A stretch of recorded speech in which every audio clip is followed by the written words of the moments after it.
Good evening. The Planning and Zoning Commission meeting for Wednesday, June 12, 2019 is called to order. Will you all please join me in the Pledge of Allegiance? I pledge allegiance to the flag of the United States of America and to the republic for which it stands, one nation under God, indivisible, with liberty and justice for all.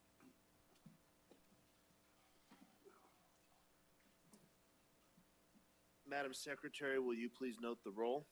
Commissioner Ellison is here. Commissioner Kish is here. Commissioner Maloney is here. Commissioner Steiner is here. Commissioner Clymer is here. Chairman Bray is here. Vice Chairman Barnes is absent. We have a quorum. Thank you, Madam Secretary. Can I get a motion to please excuse Vice Chairman Barnes from this evening's meeting? Mr. Chairman, I move that we release our Vice Chairman Barnes. Second. Been moved by Commissioner Kish, seconded by Commissioner Steiner to excuse Vice Chairman Barnes from this evening's meeting. Any discussion? Seeing none, all those in favor signify by saying aye. Aye. All those opposed, same sign. Motion carries. Agenda item number 1 is the minutes, which are online, from May 8th, 2019. You'll review those, and I'll take a motion for approval. Mr. Chairman, I move that we approve May 8th minutes. Second. It has been moved by Commissioner Kish, seconded by Commissioner Clymer to approve the minutes of May 18, 2019. Is there any discussion? No. Seeing none, all those in favor signify by saying aye. Aye. All those opposed, nay. Motion carries. Right now, this is the public comment period. Now is the time for citizens who would like to address the Planning and Zoning Commission on any non-agenda items. Anyone from the public? Any speaker cards? Okay. Moving on to disclosure of ex parte communication. This is an opportunity for commissioner members to disclose any ex parte communication they may have had prior to this meeting. Commissioners, anything to disclose? No. We'll move into agenda item number 2. This is old business. I believe that we had continued this, and I will open the public hearing for the DeRosier Ranch PAD, and Katie is here to present. Thank you, Chairman and members of the Commission. And if it pleases the Commission, the staff presentation refers to both item number 2 and item number 3, the PED and preliminary plat for the same development. The proposed DeRosier Ranch is located at the southeast corner of Cotton Lane and Yuma Road, which is outlined by the orange dashed line on the slide.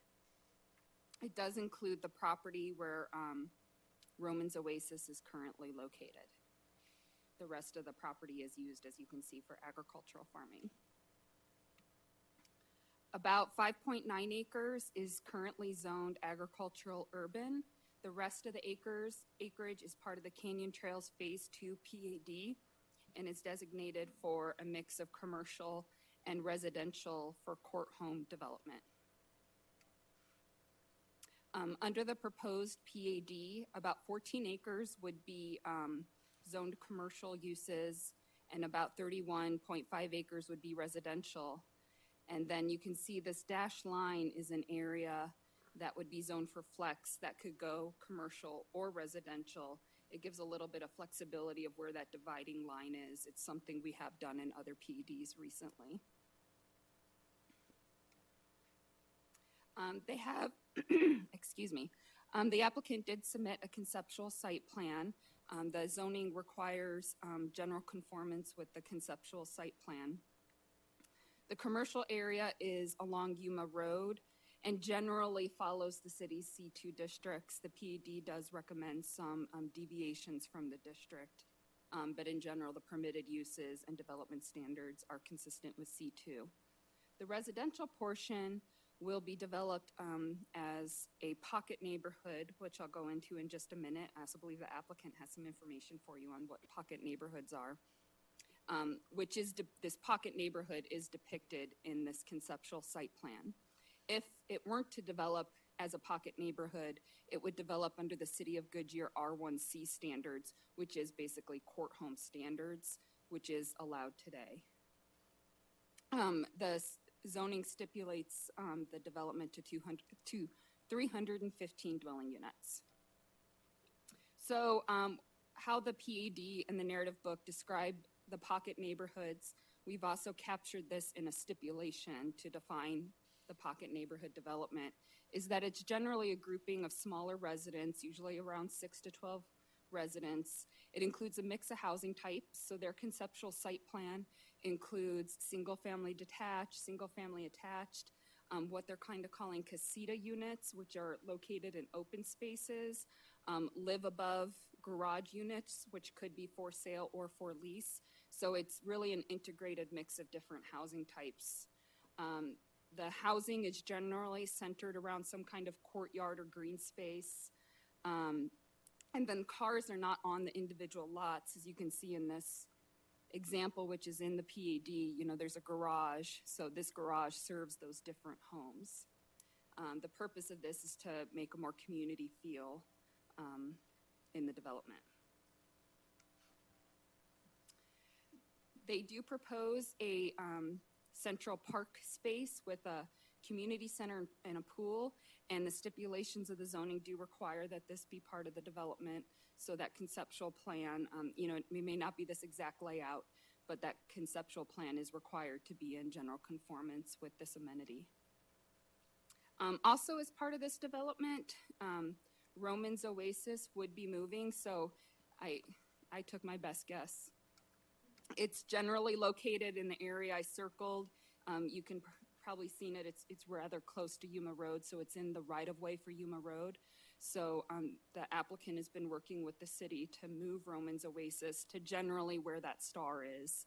And so that'll be part of the first phase of the development, is widening Yuma Road and moving Roman's Oasis. One of the things we worked with on the applicant is, you're all probably very familiar with Roman's Oasis. Part of their building is all the signage and kitschy decorations. So we did write into, the applicant wrote into the PED, and we have a stipulation kind of documenting that we're going to allow their signage to remain and consider that legal conforming. So we've taken some pictures, documented the signage is out there. So when they build their new location, they'll be able to take all the exterior elements and put that on their new building, and we will consider that legal and conforming. We did hold a neighborhood meeting on March 6, 2019. There was about half a dozen residents. They asked a lot of questions, but the city has not received any objections regarding the request. As I stated, along with this, the applicant is also requesting approval of preliminary plat. It includes 45 acres with 109 single-family lots and 14 tracts. We anticipate that at some time there would also be a condominium plat to create those live-above units and casitas. That'll be a separate application, and condominium plats do come through the Planning and Zoning Commission and City Council, so you would see that in the future. This preliminary plat has been reviewed in conformance with the rezoning proposal. So the rezoning request has been found to be in conformance with our general plan and all the review criteria. The preliminary plat is in conformance with the proposed DeRosier Ranch PAD, so the approval of the preliminary plat is dependent upon approval of the rezoning. But staff recommends approval of both applications with the provided stipulations. That concludes my presentation. I do know the applicant is here with a presentation. I'd be happy to answer any questions. Thank you, Katie. Any questions for Katie? I had one. Can you go back to the up above look at the neighborhood right here? What is the location just to the west where it says not apart? What is that? Thank you. That is a development. It's and the applicant might have more information. It's kind of an agricultural use, but it's going to be part of the Loop 303 right-of-way, so that use will be going away. The majority of that property is within the future Loop 303 right-of-way. I can't tell you timing of when ADOT plans to acquire that property, but that will be going away because of the Loop 303. If the Loop 303 is going right there, how close, can you give me an idea of how close it will be to those residential homes? Well, this line here is the right-of-way line Okay. for the future Loop 303. And then I want to say it comes around here. Again, the applicant might be able to provide some more information. Because this area was already zoned residential when the studies for the Loop 303 were done, it included in their noise analysis this being residential. So in the Loop 303 plans, they do have noise walls proposed in the Loop 303 improvements. So ADOT will be building noise walls. However, we still have a stipulation on the zoning that, you know, if there are changes to the residential development at site plan or platting, that the applicant would have to verify that those noise walls ADOT contemplates still are sufficient. There's not additional noise attenuation needed. So the proposal is currently in conformance with the zoning ordinance requirements for noise attenuation next to a freeway. And that portion of the property is zoned residential today. Any other questions for staff at this time? Does the applicant wish to address the council? Thank you, Mr. Chair, members of the commission. My name is Wendy Riddell with the law firm of Barry Riddell, for your records, 6750 East Camelback Road. My pleasure to be here today on behalf of Urban Fabric Builders. Hopefully staff or somebody smarter than me is going to help pull up a presentation for me. I'm going to endeavor, I know lawyers aren't very good at relinquishing microphones, but I'm actually going to endeavor to split my time here a little bit with Jason Hadley. He is our land planner, to give you a little more detail about kind of the vision, how all of this came together. Or is coming together. No, you're fine.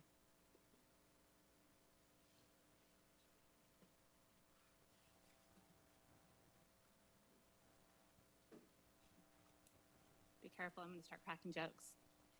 Well, let's say I think it was really smart that you guys kept Roman's Oasis, because I think we would have had an uproar if we got rid of them. I have a question just out of curiosity. My curiosity, it talked about the cars not on lot and going to be in garages. Does that mean there's no street parking at all?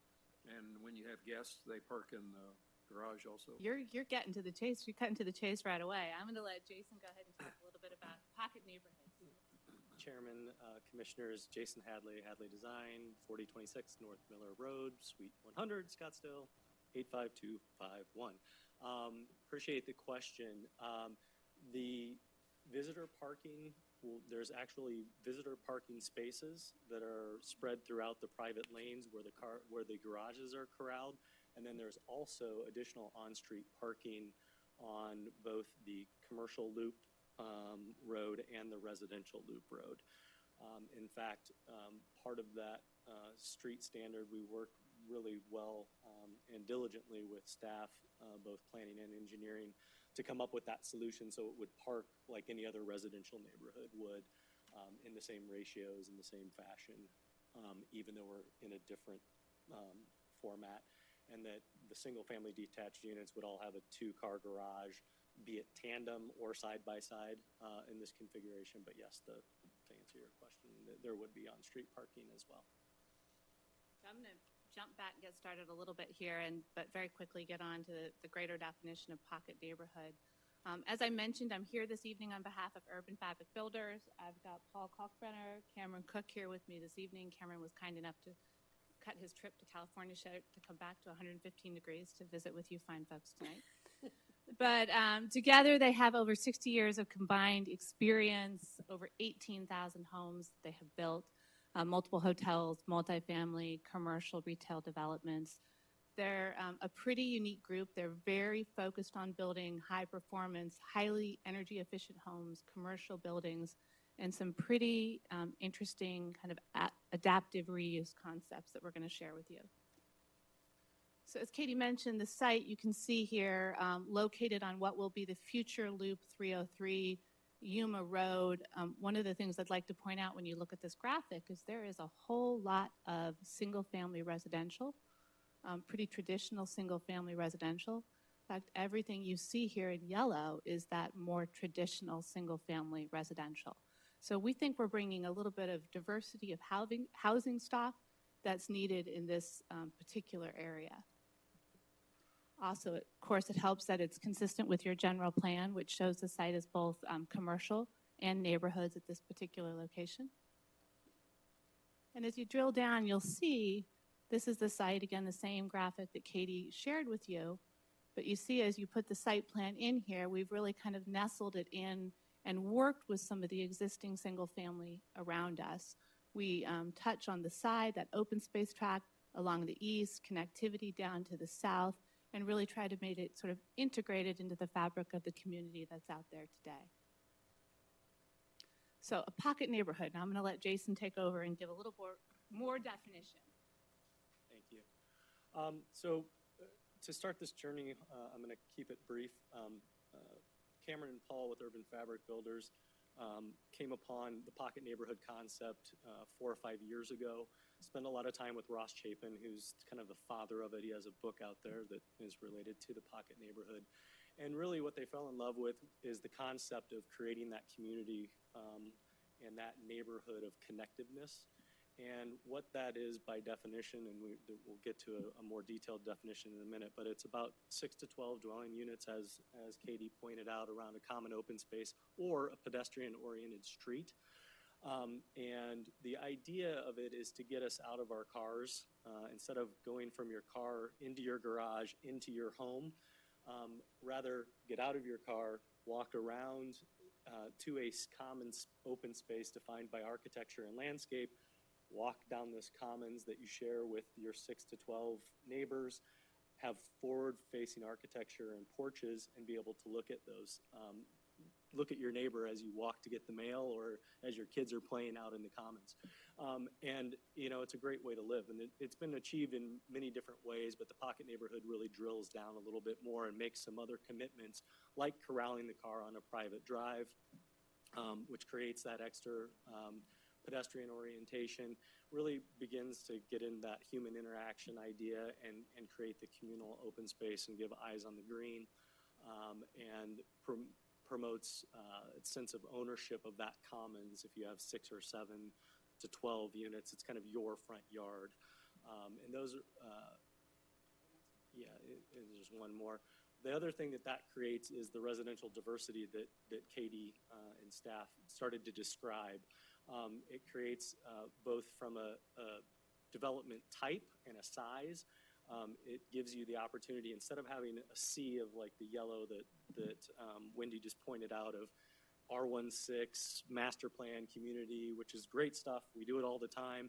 But rather than have 120 to 250 R16 lots, all with the minimum standard, it creates the opportunity to do something a little bit different and have a variety of lot sizes, product sizes, and types. And it really creates a framework for kind of a multi-generational approach as well, when you have smaller product mixed in with larger product, so you can kind of live through the product over a lifetime. This definition of the pocket neighborhood that's in front of you is actually part of Stipulation 4, as Katie mentioned in her presentation. It's either a pocket neighborhood development or it would revert to an R1C court home, which is pretty much the state of the zoning as it is now. So a pocket neighborhood is a planned community that consists of a grouping of small residences, approximately 6 to 12 dwelling units per grouping, that includes 3 different housing product types throughout the community, which are primarily single-family detached, multifamily detached units, duplex units, casitas, live-above flats, all around a courtyard or common garden, and the cars are corralled into private lanes designed to promote that close-knit sense of community and neighborliness with that increased level of contact. This is a typical, this is right out of the PLAT, actually. If you look at the screen and see the upper row of units and you see the porch, there's 3 different units on types on there, ranging in 30 to 35 foot wide, up to 45 foot wide, which can accommodate a product of anywhere from 1,200 square feet to 2,800 square feet, all around the same commons. And so that's that diversity we're talking about. Rather than having a 60, a 60, a 60, a 70, a 70, a 70, it really integrates product types. And then there's a live above noted above the garage. If you're just moved out of your parents' house, have your first job, and you want to purchase something, but you can't get to a full house, a 700, 800 square foot unit above that you don't have to maintain anything, but it's still, you know, your front porch is still on an open space, is a pretty good thing for a millennial to look at. This is an open space that shows kind of what can go on in those commons open spaces. One of the commitments that the client made to me early on and asked for was kind of this average width of a commons of about 40 feet. And that's what the PLAT represents right now. Which gives you about 60-some feet from porch to porch. So if you think about driving down a road, a 50-foot right-of-way with 10-foot setbacks, you know, 60, 70 feet, that's open space instead of a road, which is a pretty neat way to live. The open space graphic here shows open space and commercial as well, but to be clear, it's defined as the single-family residential part of it will be 15% open space or 4.72 acres, or if it's in a multifamily configuration, we'll still adhere to what the MF18, our version of that would be, so meeting city requirements for open space.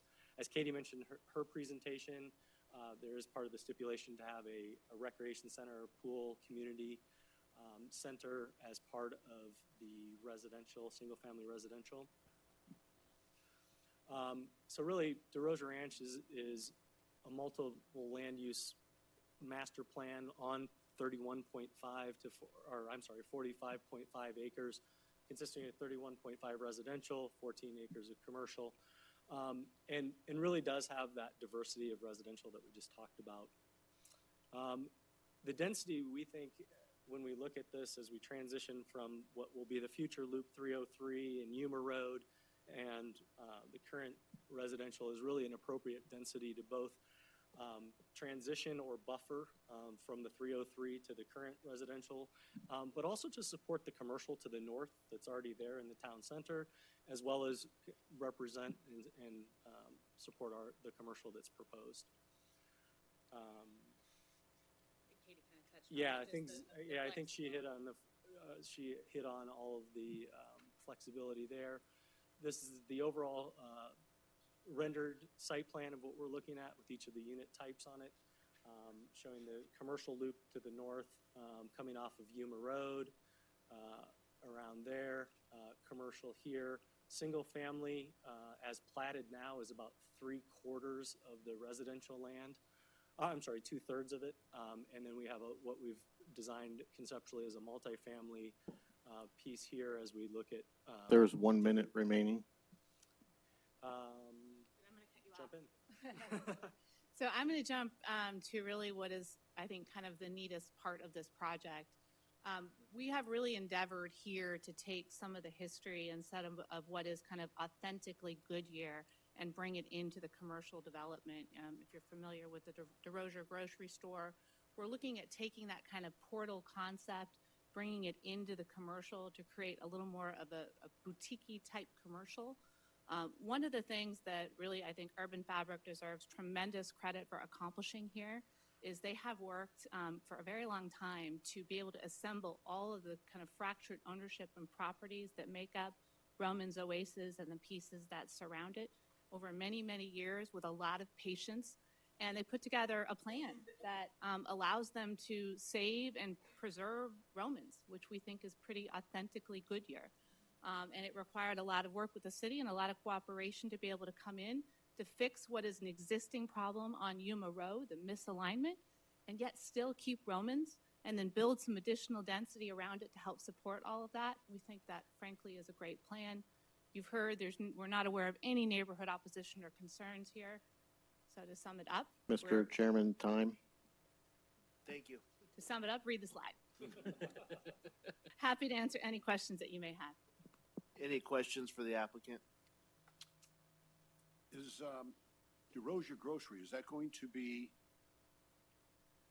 something that you are going to use, or is it just there for design purposes? We will be using portions of it. And we're trying to figure out how to bring particularly that front portion, that portal concept, into the commercial. I think we're not altogether sure if we can preserve the entire structure as it is, but we want to be able to preserve as much of it and reuse as much of it as we can. Have the architects agreed to an aesthetic or what this will look like in terms of housing, particularly the multifamily kind of concept? Is it going to be a southwest? Is it going to be like at the beginning, I saw these small homes that look something out of Oregon almost. Has the architects agreed to a design or? So, Mr. Chair, Commissioner Kish, not yet. Okay. So we're not far enough along to have architecture to be able to share with you. Okay. Not even for Romans? Well, not even for Romans, but I do have Myra here, and we're working on it. I will tell you, it will have super cool signage.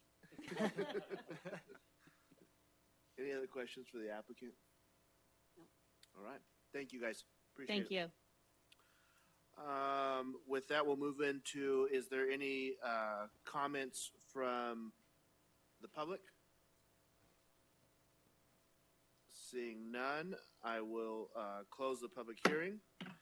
And with that, I will take a motion on DeRosier Ranch PAD. Which one do we need to do? The 05, the 09? The first one you need to approve is the under the old business, the 210-0005A. Mr. Chairman, I move that we approve 18-210-00005. Second. It has been moved by Commissioner Clymer, seconded by Commissioner Steiner to approve the DeRosier Ranch PAD. Is there any discussion? Discussion seeing none. All those in favor signify by saying aye. Aye. All those opposed, nay. Motion carries. In a new business, I don't think unless the commission desires, this is not a public hearing, but this is the DeRosier Ranch preliminary plat. If there's any discussions or questions at this time? No? All right. We'll go right into a motion then, please. Mr. Chairman, I'd like to approve the 18-500-00009. Second. It has been moved by Commissioner Maloney, seconded by Commissioner Kish to approve the DeRosier Ranch preliminary plat. Is there any discussion? Seeing none, all those in favor signify by saying aye. Aye. All those opposed, nay. Motion carries. Agenda item number 4 is the SPARROW. Thank you guys for coming out, and thanks for keeping the bar.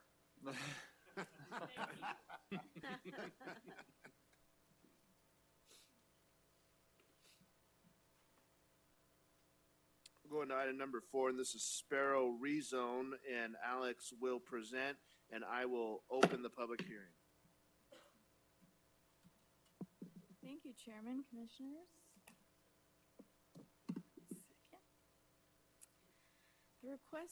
My first request before you tonight is to rezone approximately 8 acres from C2 general commercial to multifamily, creating the SPARROW MF24 PAD overlay.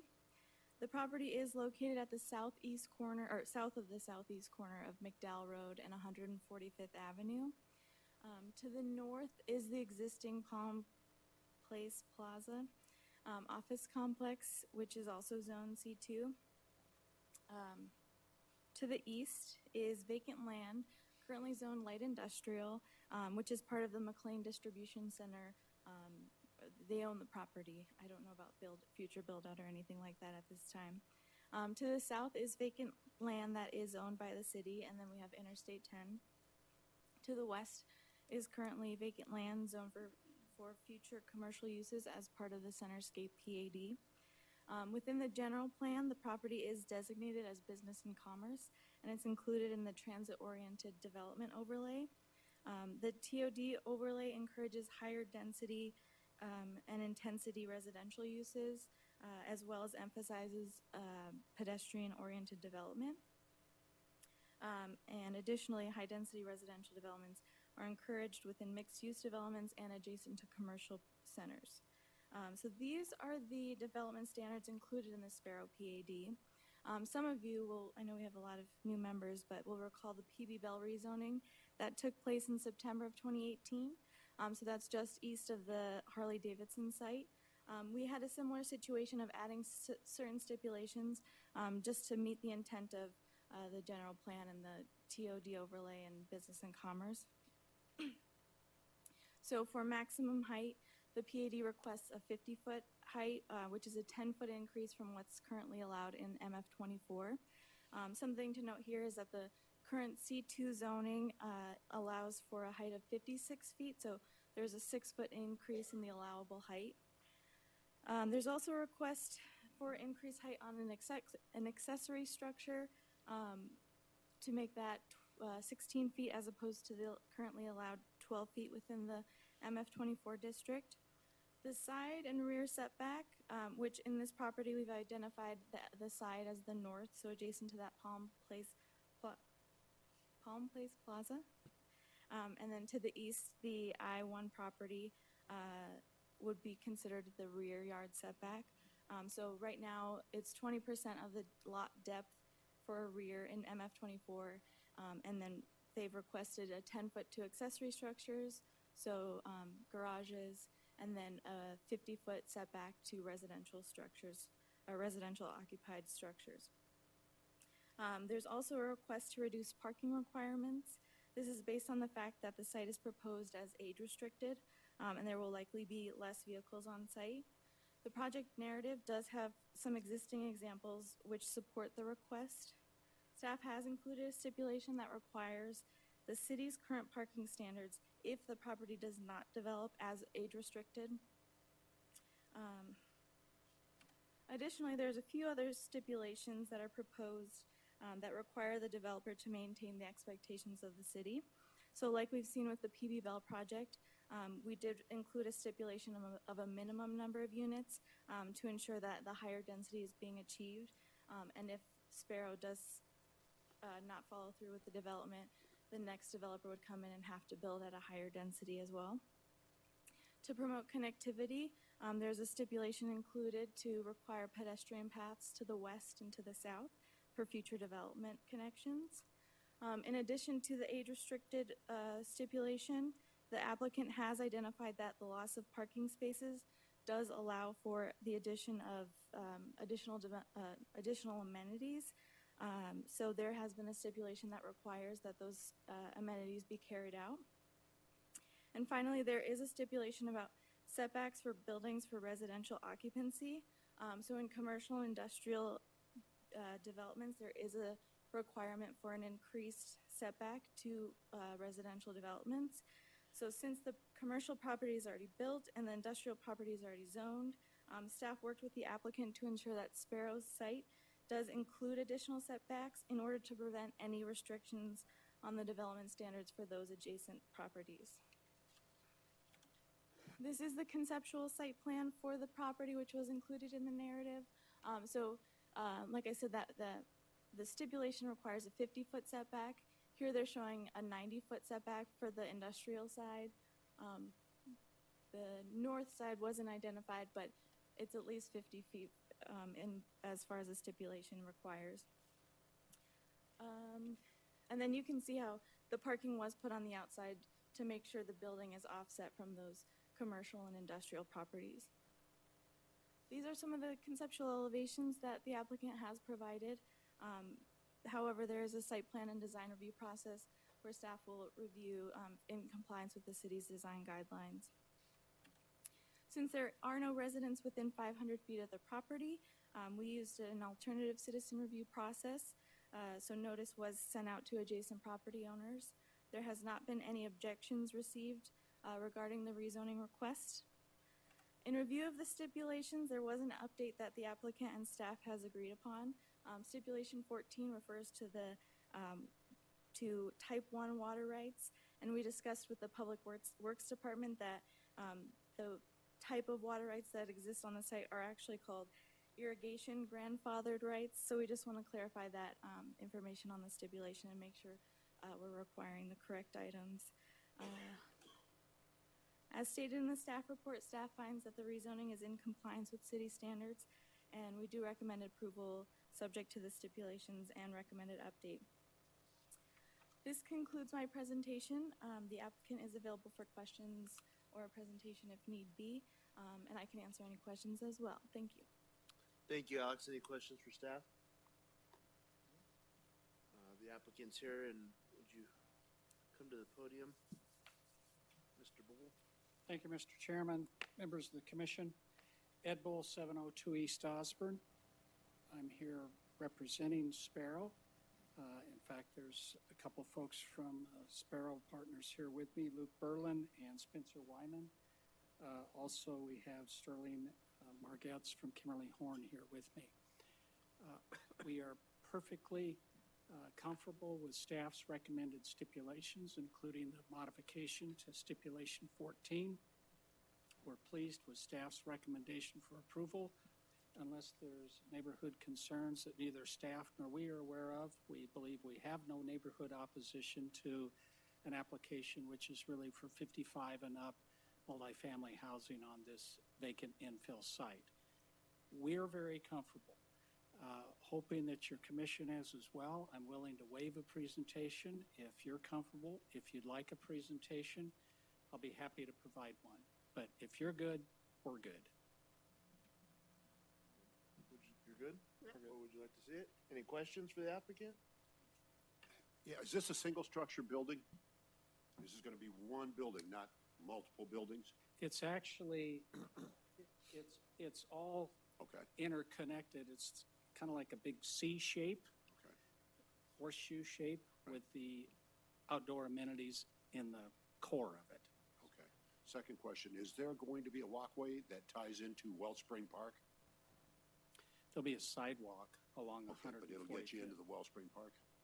Okay. Yeah, we'll run a sidewalk down the west side of 145th Avenue. I don't know that there's a park design yet, but I would presume that there will be pedestrian capability coming off of the cul-de-sac at the end of 145th Avenue. So, yes. Thank you. And the largest building, the largest unit in there, how many square feet? They're mostly one bedrooms, a Okay. few two bedrooms, 1,400.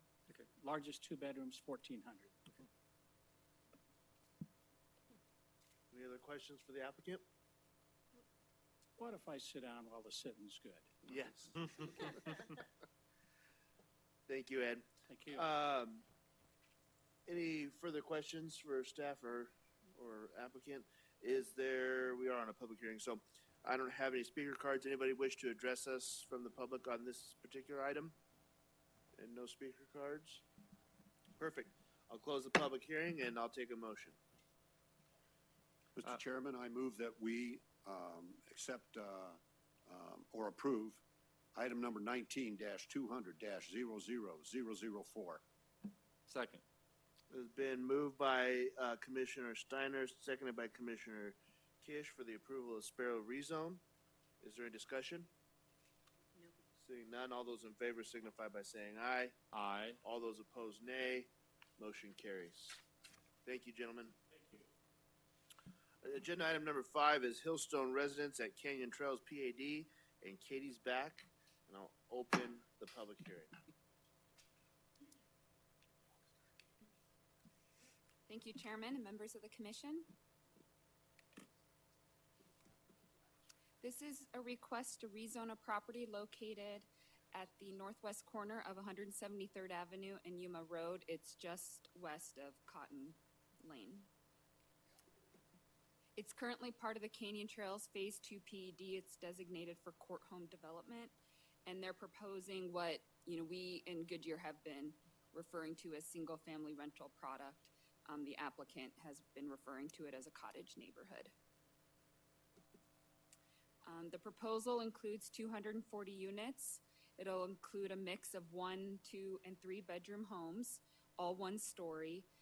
The regulations generally follow the city's MF18 multifamily district, but they have some deviations to make it work for the single-family rental product. The zoning, they have submitted a site plan. The zoning doesn't require development in accordance with this conceptual site plan, but it does demonstrate to you how it may develop. It's very typical to some of the other single-family detached products you have seen recently. They have adequate open space, centralized amenities. One thing I do want to point out, stipulation number 4, which I won't read, it's regarding the traffic signal obligation at 173rd Avenue and Yuma Road. We would like to modify, we don't modify the stipulation before City Council.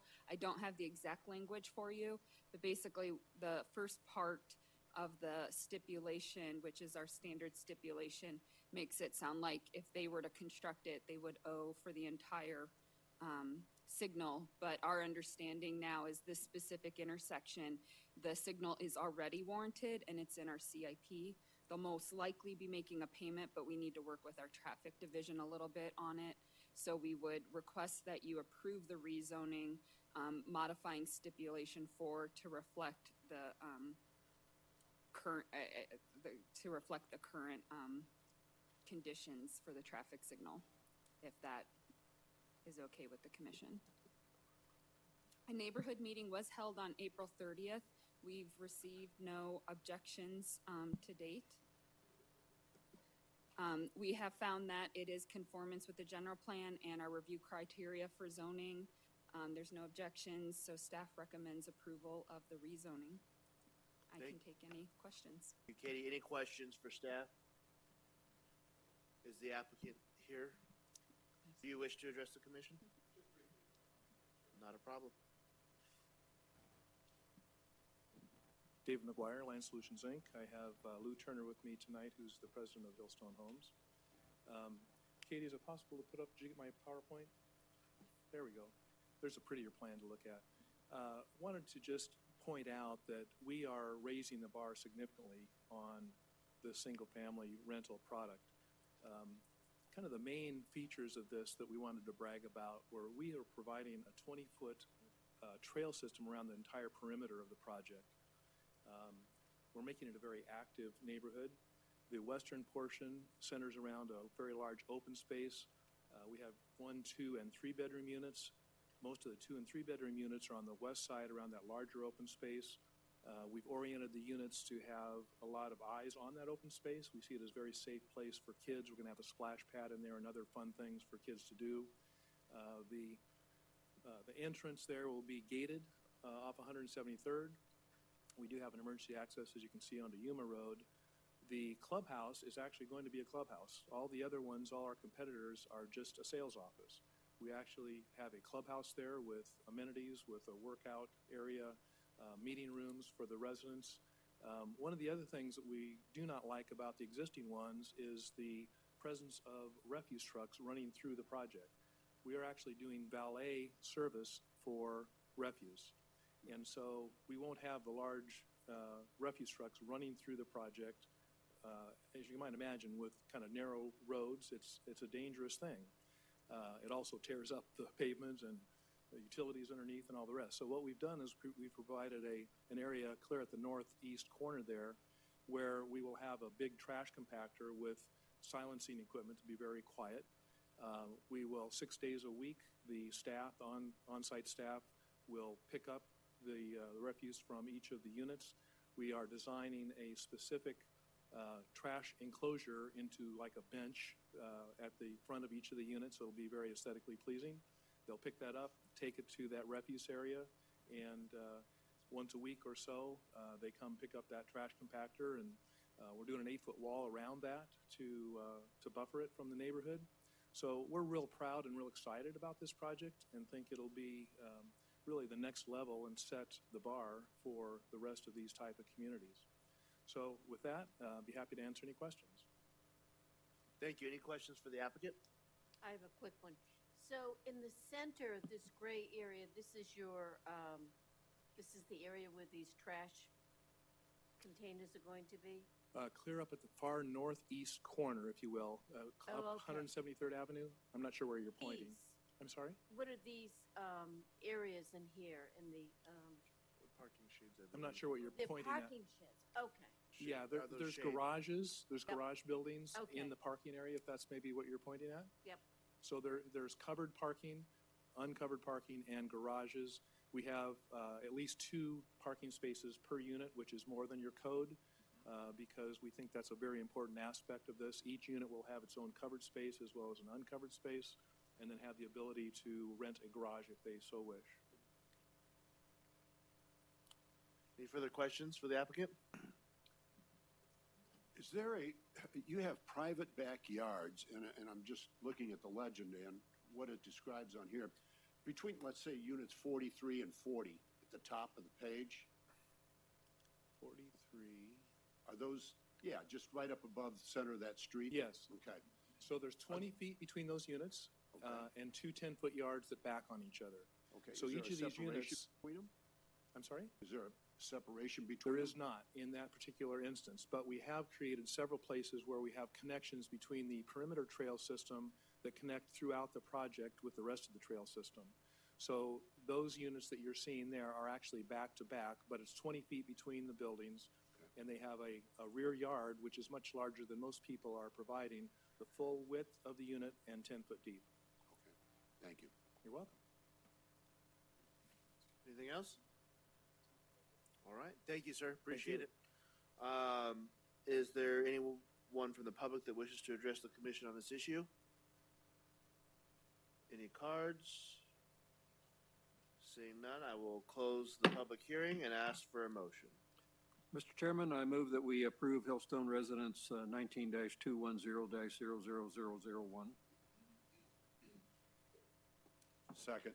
It has been moved by Commissioner Clymer, seconded by Commissioner Steiner to approve Hillstone Residence at Canyon Trails PAD. Is there any discussion?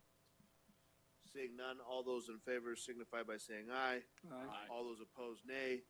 Motion carries. Thank you.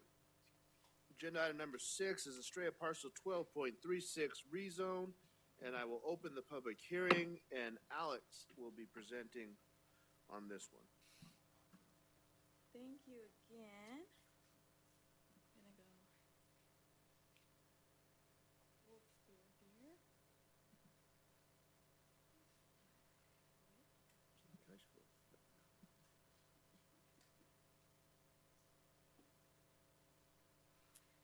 All right, so hopefully this isn't too difficult to see.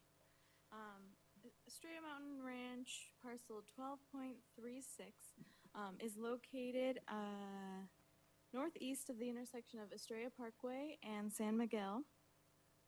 It's currently zoned commercial under the Estrella Phase 1 PAD, which was adopted in 1987. Just south of the property, it's designated as a junior high school. To the east is future residential and all part of the Estrella Phase 1 master plan. So with this request, the Newland is requesting that the property be rezoned to single-family residential. The development standards have been designed in a PAD format in order to remain consistent with the existing single-family developments within Estrella Phase 1. So for reference, if you're familiar with the development to the west, which is parcel 3.14, I think currently being developed by Pinnacle West, these standards for 12.36 were designed after the standards that are in the 1987 standards. So, switch pages.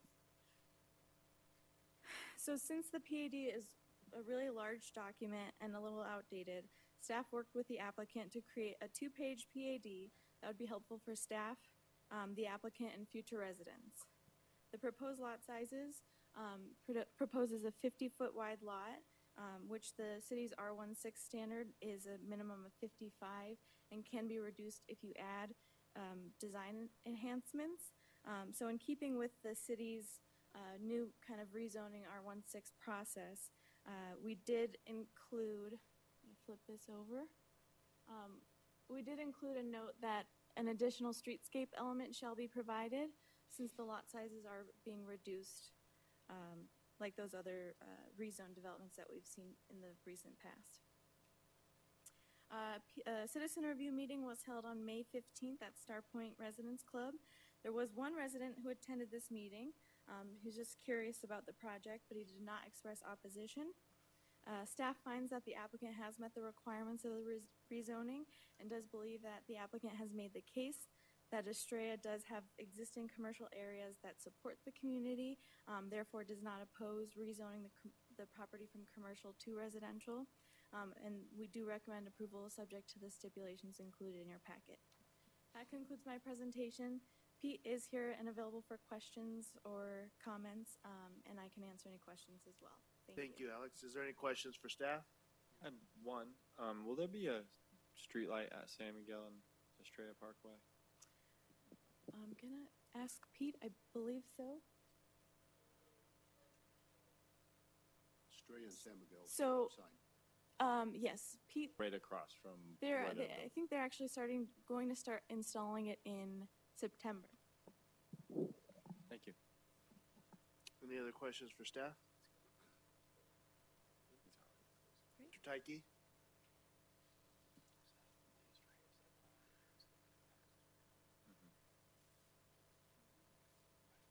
Good evening, Commissioner. So all I wanted to come up here today was, first of all, the traffic signal. The only reason I'm aware of that is I just got an email saying we're the contractor installing the signal yesterday, and we're going to start in September. So perfect timing. It's much needed. So all I wanted to mention here is one of the things we're doing is we're taking this property from commercial to single-family residential. A couple of reasons. On both the north and south side will eventually be residential. The other reasoning is because the only way to increase commercial is by adding rooftops. Right now we've got Mountain Ranch Marketplace that is still not built out. It's got another 30,000 square feet to go. We've got property that is across the street from there that's commercial that is probably not going to be touched for the next 10 years. So in this particular time, it just made perfect sense to go ahead and switch over, try and add to the rooftops, and see if someday we can't generate more to develop interest. So outside of that, any questions, I'm happy to answer. Any questions? I was just going to ask if we're going to get rid of commercial, but you've answered that question. The fact that you're needing more rooftops makes sense. I just didn't know how much commercial is viable up in Estrella, and if we get rid of it, then I don't know if we run out, but from what it sounds like is that we have so much that we're not even be able to use it. In the north area, definitely, and then we've got future commercial plan further south, say right in the Calistoga area. If you go across the street to the east, there's some commercial in that area. Okay, thank you. Thank you. Thank you. With that, I don't have any speaker cards on this particular item. Is there anyone from the public that wishes to address the commission? Perfect. Seeing none, then I will close the public hearing and ask for a motion. Mr. Chairman, I move that we approve 19-200-00001. Second. It has been moved by Commissioner Steiner, seconded by Commissioner Clymer to approve Estrella Parcel 12.36 rezone. Is there any discussion? Nope. Seeing none, all those in favor signify by saying aye. Aye. All those opposed, nay. Motion carries. Thank you. Move into agenda item number 7, Lucero PAD Second Amendment. Alex is back, and I will open the public hearing. Thank you, Chairman. Last one for me. This PAD should not be unfamiliar with the commission. Lucero is the approximate 617-acre PAD located at the entry of Estrella. So we have the Star Tower right there. They're currently selling lots, and the models are open. I hear the Welcome Center is opening soon. The PAD already has is zoned for a mix of residential densities and the commercial property for the Welcome Center right behind the Star Tower. In November of 2018, the PAD was amended, and that was to change the side and front yard setbacks to 4 parcels. So it allowed side setbacks on parcels A1 and A2 to be reduced to 5 feet, which was previously set at 6, and it allowed parcels 5 and 10, which they're I1 and I2 on this exhibit, to have a front yard setback of 10 feet to livable space, so that casitas or extra bedrooms or offices could be used at the front of the house. The main purpose of this amendment is to apply those setbacks to the rest of the property, or the rest of the PAD. Additionally, after months of having used the Lucero PAD book, staff, together with Newland, has reformatted the book to make it much easier to use, and it includes a development standards table, and it removes all unnecessary references to past versions of the book. So now we have a up-to-date, clean, and easy-to-use book for future residents, for staff, and home builders. So other than that, no other standards are being amended at this time. For this amendment, we did hold a neighborhood meeting on May 29th at the Estrella Welcome Center.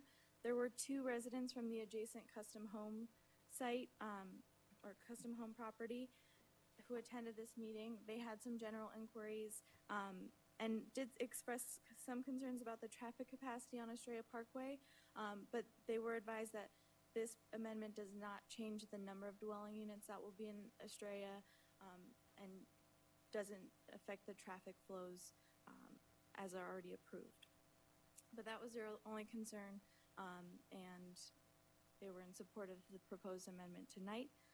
Other than that, staff finds that the amendment is still consistent with the city's development standards and meets the requirements for rezoning, and does recommend approval subject to the stipulations in your packet. Pete is still here, I hope, and either one of us can answer any questions. Thank you. Thank you, Alex. Any questions for staff at this time? I see Mr. Tyke is still here. Anything for the commission? Any questions for Pete? Perfect. This is getting easier. With that, I will take anyone from the public wish to address the commission on this item? All right. I will close the public hearing and take a motion. Mr. Chairman, I'd like to approve the Lucero project, and it is number 19-210-00003. The second. Been moved by Commissioner Maloney, seconded by Commissioner Kish to approve the Lucero PAD Second Amendment. Is there any discussion? Seeing none, all those in favor signify by saying aye. Aye. All those opposed, nay. Motion carries. Thank you. Agenda item number 8, I will open the public hearing for a use permit request for the convenience of storage, mini storage on property within the Goodyear Plan Regional Center Plan Area Development. You don't look like Steve, but we'll take you. Thank you, Chairman and members of the commission. Steve is at a conference, so I will be giving the presentation for him. Thank you. The subject property is located generally at the northeast corner of Estrella Parkway and Monte Vista, adjacent to the Bullard Wash. It's a 9.4 acre parcel. I know the conceptual site plan may be a little difficult to see, but the entire 9.4 acre site is outlined in red, but they are only developing the northern portion at this time with the storage facility, which I outlined generally in blue. There are some improvements being made along Monte Vista and access ways, but the building itself is within that area in the blue. It includes approximately 112 square foot building and 850 storage units. There is a internal drive-through where they drop off things and people can park. This is a copy of the landscape plan for just that northern part. So as you can see, they're fully landscaping the area around it. The Live Goodyear multifamily apartments are to the north of this property. They also have included conceptual building elevations. So the top one is the north elevation. So that would face the Live Goodyear side. This east elevation would face the Bullard Wash. The south elevation would face Monte Vista, and the west elevation would face the commercial properties that front onto Estrella Parkway. Because there were no single-family residents, an alternate notice was utilized where we send notices but did not hold a citizen review meeting. No objections have been received to the proposal to date. We have found that it meets our codes and ordinances, and staff recommends approval. Thank you, Katie. Any questions for staff? What is the plan for the area just directly south of that? There's going to be a road that runs by it, or so people can get to it? It looks like a road from Monte Vista, then runs north. Yes, there's an access drive here and here, but there are not specific development plans for how this will develop, what building. It is zoned commercial, so a variety of commercial retail type uses are permitted. But it's not another storage facility then? No, I mean, that's not included. Decided, If they did want to build another storage facility, they would have to come back through this process because we have stipulated that they develop in conformance with the plan. So they can make some minor changes to the plan, but they couldn't build a whole additional facility. Is this unit is in the blue outline? Is that going to be the 850 units? Yeah. How many stories? I believe it's 2. Okay. Thanks. I thought it said single story as well. Did it say? Is it 2-story? The elevations. Okay, you're right. I'm sorry. Thank you. Any questions for staff? I take it the applicant is here. Wish to address the commission? Good evening. My name is David Rickert. I represent the Mammoth Group, and Tony Artizzoni, who is out of town unexpectedly, or he'd be here. My address is 7760 East Gainey Ranch Road, Scottsdale, Arizona, unit number 6.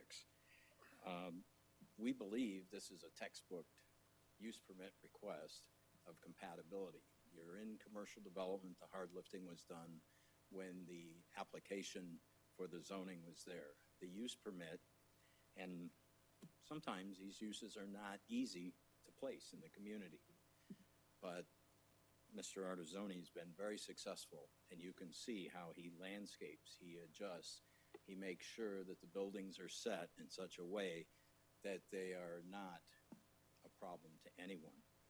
He also, because of the lack of transportation needs to them, they're off hours. This is totally enclosed facility. He believes that he has provided you a product that is above and beyond maybe what you have in the community today and sets a new standard. It also helps being in close relationship to multifamily development, and it is surrounded by potentially other units. That area to the south, to answer your question, could be expanded, but this is usually about the amount of units that he would like to build and work from a financial standpoint, an absorption standpoint for the community. If you have any other questions, we're in agreement with the staff report, the stipulations, and the last two, I think, exclude the things that generally are not received well in the community. So we go along with those as well. Thank you. Any questions for the applicant? No? Thank you, sir. Thank you. I do have one slip, request to speak, Mr. Michael Sanders. And just for the record, it's 3 minutes. I think Katie or Chris will keep the time. And while you put it on the paper, there's no need to report your address any longer, just your name. Okay, Mike Sanders, good evening. I wanted to specifically express our disapproval at this building. We just learned about this last night. Our community, like, we understand there's a 500-foot notification. You have to notify us. We happen to be about 750 feet away. Okay, we learned about this last night. I'm asking that before you approve this, you give us an opportunity to rally the neighbors and figure out how much the disapproval is going to be. I think it will be significant. We have been pretty active in the community. We've helped with one of the other buildings that you're doing on the north side there. We really appreciate helping take that dirt down. It's fantastic for the apartments that they're building, but I think we're going to have a lot of opposition to this. We don't think this type of facility or this type of business has any place right there in that area. But I don't know, we're asking for you to please give us a little bit of time. We just learned about this last night by sheer accident at the police department. We had a event there last night. There's another event tonight. So most of the people on the block watch that found out about this site are at the PD tonight. So if you could, please give us a little time to get to you and let you know how much disapproval there is. Could be just me. I don't think so, but we'll see. Okay? Thank you. Thank you. I believe you got more cards coming. Dennis?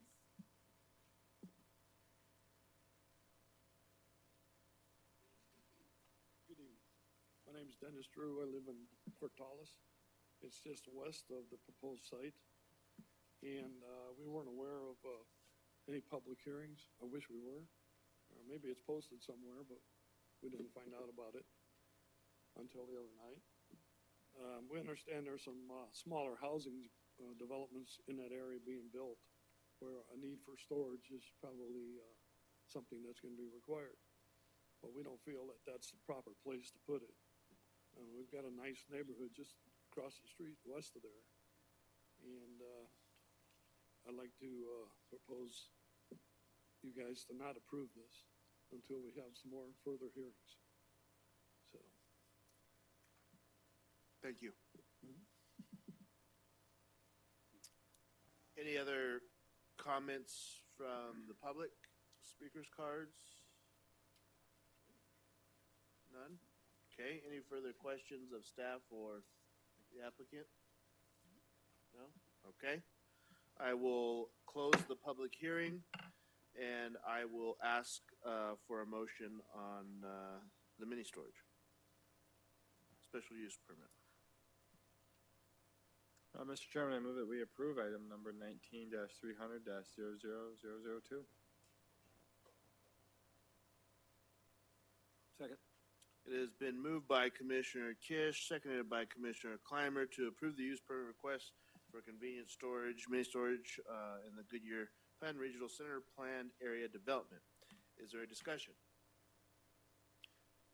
Yes, sir. Nope. No. Okay. With that, all those in favor signify by saying aye. Aye. All those opposed, nay. Nay. Motion carries. Just so the residents know the time frame, Chris, can you tell them when it's headed towards council? We are, by the way, we're simply an advisory board. Nothing that we do really truly matters. It's the council that has the ultimate say.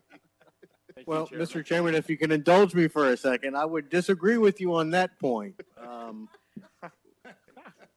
We'll talk about that later, but yes. Thank you, Mr. Chairman. Just for the benefit of the citizens, this is anticipated to be or will be on the council agenda for June 24th, which is Monday, June 24th. The council will also likewise hold a public hearing where anybody who wants to speak either in favor of or in opposition to will be able to sign up to do so. They'll have, I believe, 3 minutes as well at that meeting. And the public hearing portion of that meeting should start at about 6 o'clock. I will say that that June 24th agenda for the benefits of our citizens here is a very, very packed agenda for the council. There's a lot of items on there. So if you come, you're certainly more than welcome to. There's just a lot on there, so you may have to sit for a little bit. So just giving you a little bit of heads up. But that's what the schedule is, Mr. Chairman.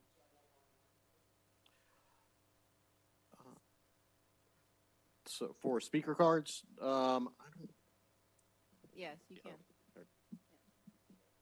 City clerk friend advising us, so thank you. I'm not sure if that gives you enough time, but there's your time frame. The final decision is June 24th. So thank you guys for coming out. Appreciate it.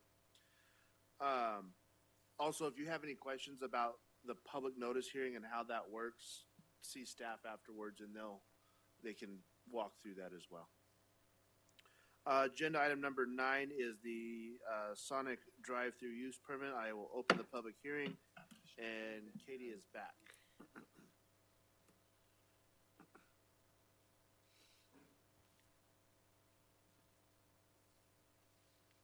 going to get sick of me. Thank you, Chairman. Members of the Commission. This request is for a Sonic drive-through. We do require convenience uses, which fast food restaurants fall under a definition of convenience uses to obtain a use permit. The subject property is located southeast of Van Buren and Estrella Parkway, south of the, if you know where the new Dunkin' Donuts is, there's, as you can see from the aerial, there is one vacant parcel between the subject property and that new commercial building that includes the Dunkin' Donuts. There is a conceptual site plan that was submitted with the use permit, and the use permit requires substantial conformance with the site plan. If you are familiar with Sonic's restaurant facilities, it is a typical facility that has the drive-in parking, but also this one does include a drive-through, which not all the facilities include a drive-through. They're also required to conform with the conceptual building elevations.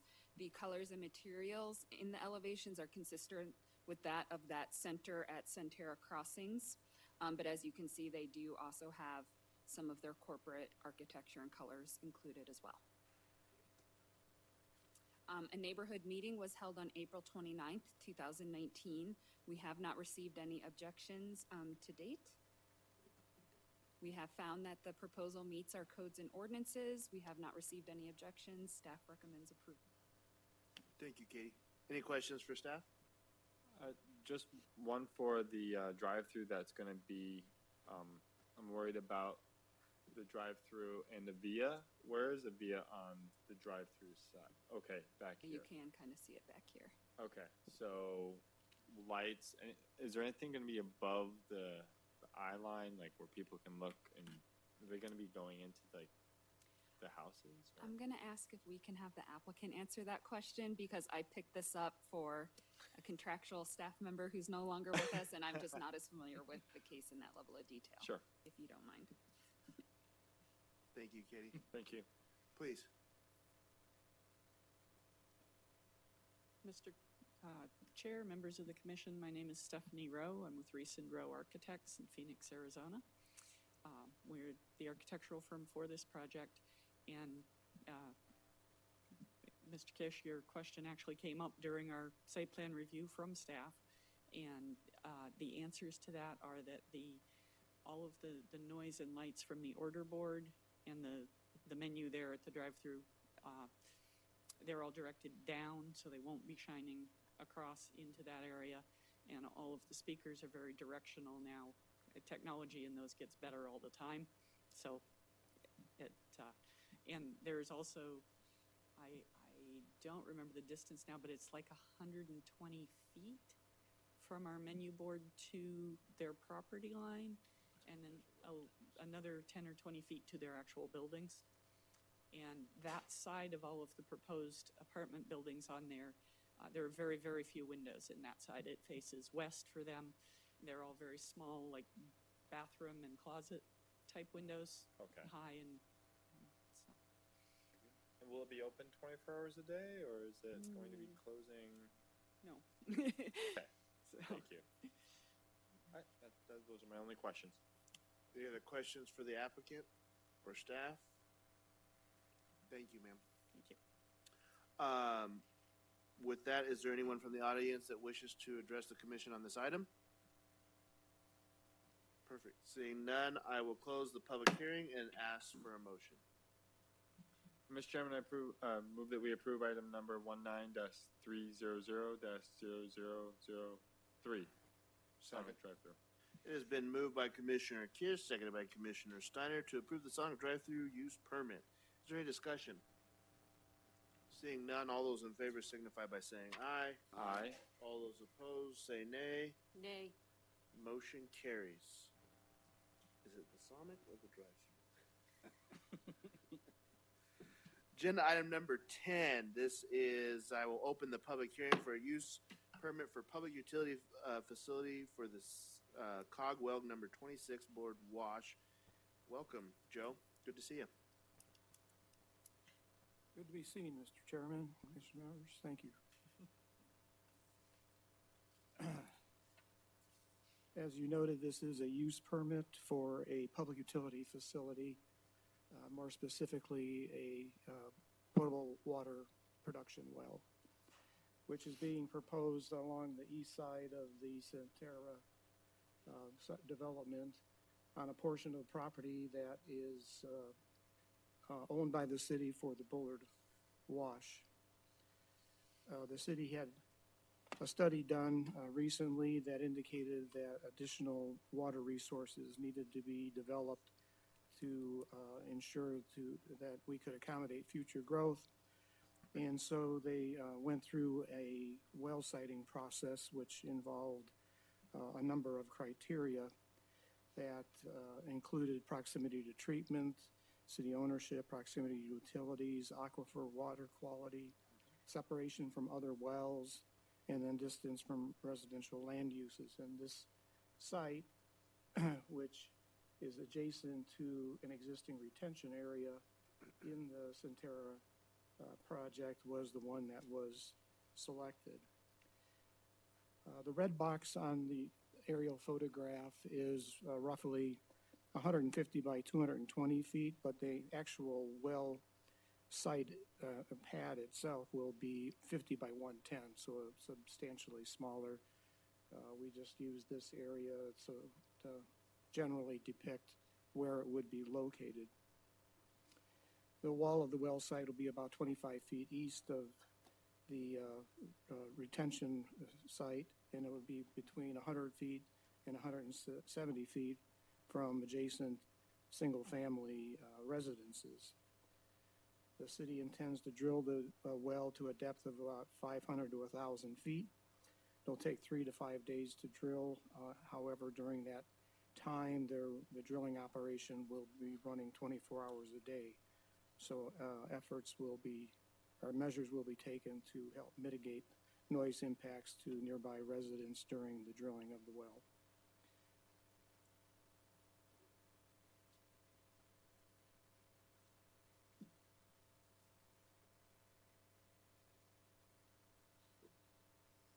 This is a conceptual site plan of the well, where you can see it is located east of the current retention area.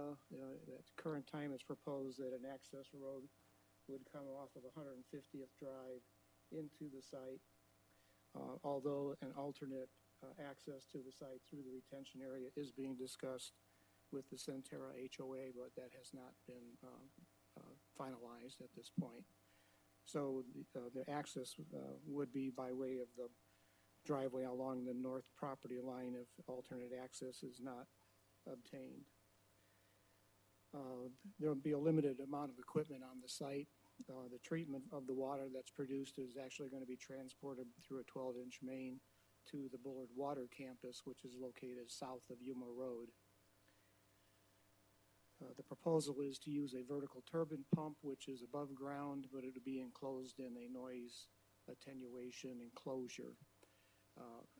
As an alternative, they potentially could use a submersible pump, in which case the noise attenuation wouldn't be necessary because the pump is in the well underground.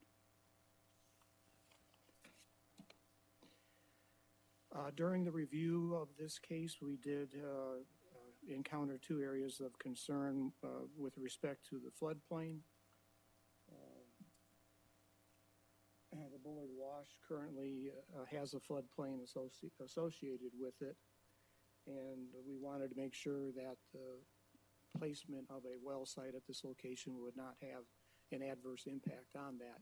And so an analysis was performed, and was determined that there would be no rise in elevation as a result of the well site being placed in the proposed location. The second concern is the city has a project that has been pursuing for a number of years to channelize the Bullard Wash, and by virtue of the channelization, the wash would be contained and the adjacent floodplain would be reduced. So we also wanted to know that this well site would not interfere with the future channelization.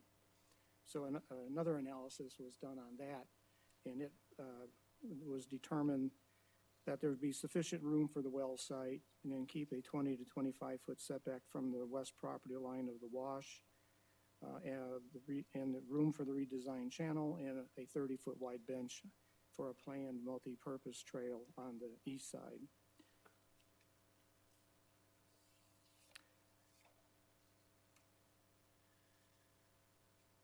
The site will be enclosed with an 8-foot high block wall. Apologize for going old school tonight.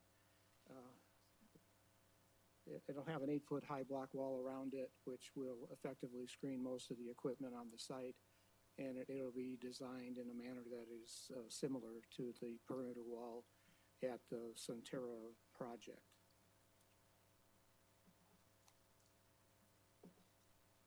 Just to give you an idea, this is looking to the east through the retention area, and the well site would be approximately in this location, east of the retention area.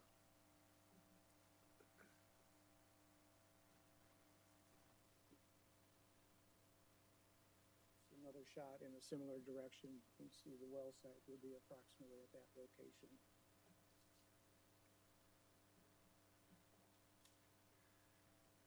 In this photo, looking east, the well site would be approximately here, and then you can see the retention area in the background.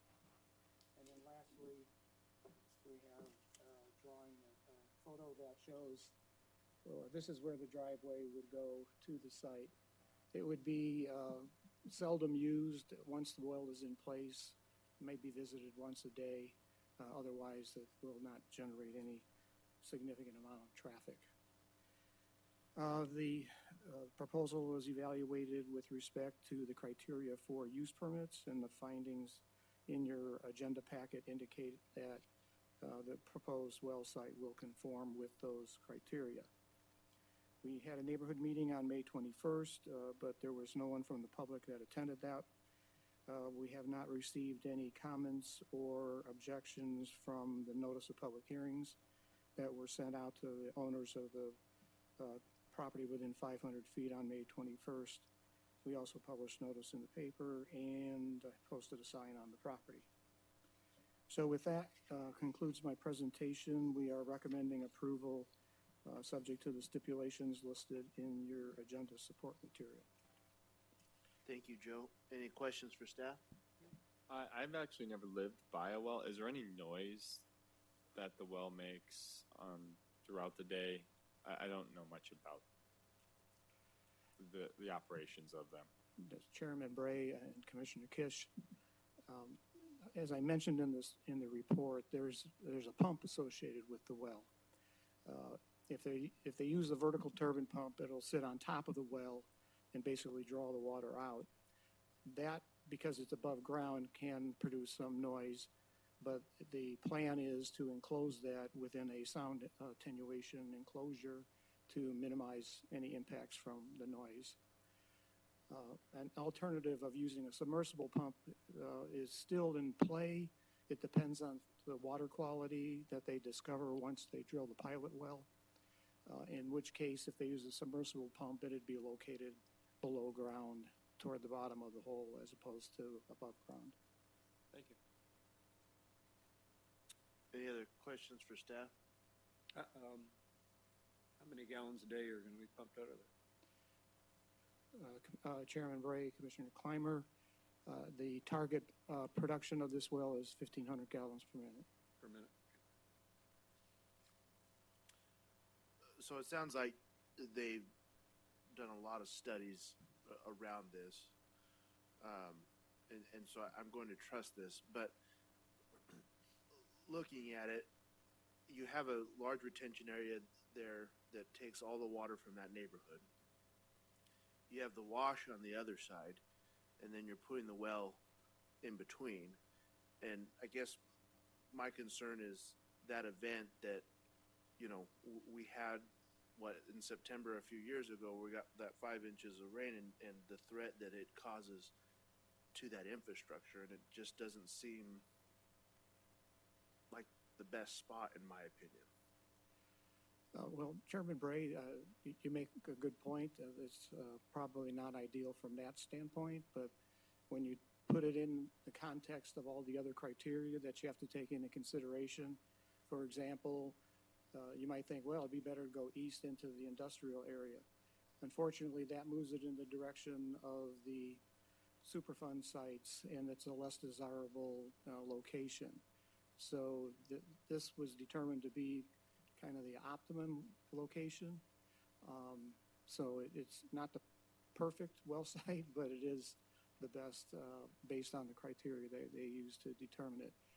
Keep in mind that once the industrial properties on the east side of the Bullard Wash develop, the channelization project will start to appear. What we have there now to convey water from the Bullard Wash is not very established. And it hasn't proven to be a problem because it's been vacant farmland to the east, and any floodwaters would go in that direction. But as that property develops, the channelization will, it'll basically be probably about 250-foot wide channel, which if you look at the ground right now, you don't see that. Right. Okay. If the city feels like it's good, then it's good. I mean, I get it. Just doesn't. I just want to make sure that if we're putting in an asset of that nature that are very expensive, you know, that we think through everything. But it sounds like you have. So, with that, any other questions for staff? Perfect. Obviously, the city is the applicant. Is there anyone from the public that wants to address us on this issue? With that, I will close the public hearing and ask for a motion. Mr. Chairman, I move that we approve item number 19-300-00004. Second. Been moved by Commissioner Kish, seconded by Commissioner Steiner to approve the use permit for well number 26 Bullard Wash, Centera PAD. Is there any discussion? Seeing none, all those in favor signify by saying aye. Aye. All those opposed, nay. Motion carries. Agenda item number 11 is preliminary plat for Compass Data Centers. Karen? Thank you, Mr. Chairman.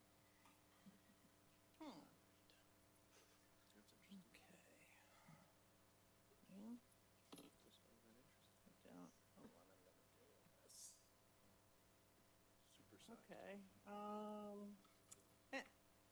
The zoom out button up at the top, Karen. See the plus and the minus? Where am I? Go left, go left, go left. There you go. There you go. In or out? What am I doing? No. Oh, there we go. Sorry about that. Okay. The subject property for the Compass Data Center plat is on the west side of Bullard Avenue. It begins just south of Van Buren and extends down to Yuma Road.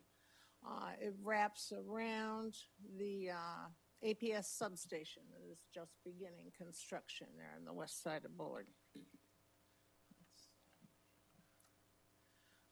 As a refresher to those of you who were on the commission and as an explanation to the new members, back in March, the City Council, with a recommendation from this commission, approved the Goodyear Airport Commons PAD right there at the corner of Van Buren and Bullard. And the south half of that property was zoned from agricultural urban to light industrial. And note the APS substation property right here. Also in March, the council approved, again with commission recommendation, West Bullard North PAD overlay. It was Cardinal Capital-owned property that was rezoned from agricultural urban to light industrial also. Again, the APS substation site is there. And on that same night, the council, with the recommendation of the commission, approved the West Bullard South PAD overlay. That was KCI-owned property, and it was rezoned from light industrial and general commercial to light industrial. So you've got those three light industrial properties on which Compass Data Centers came in and processed this site plan application to construct their data center. And that's all these buildings in orange are the server halls.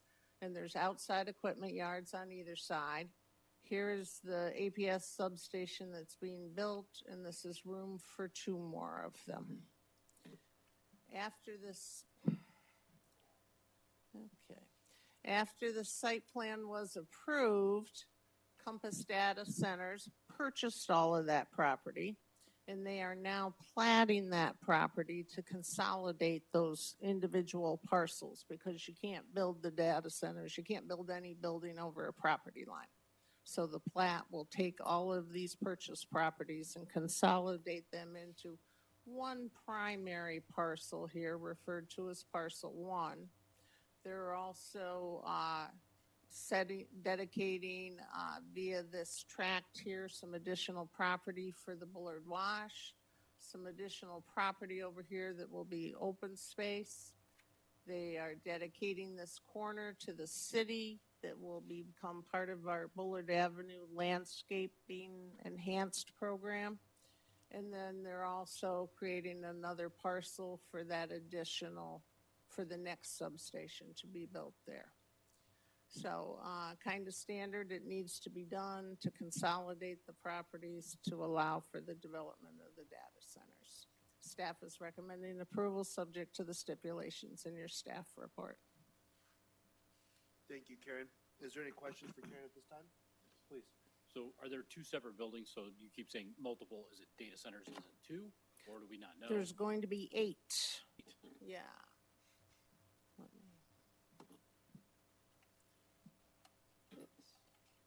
I am so sorry about this presentation. So those orange the are orange, actually buildings? Yeah, the orange are buildings.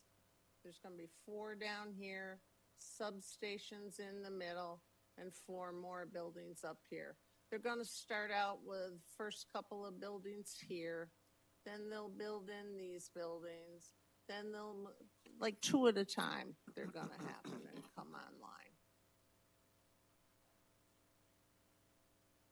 Any other questions? Thank you. I take it the applicant is here? The only one left. Would you like to address the commission or anything? Any questions for the applicant? Nope. Perfect. Thank you. Thank you, Karen. With that, obviously no speaker cards, no one else here. So with that, I will take a motion, please.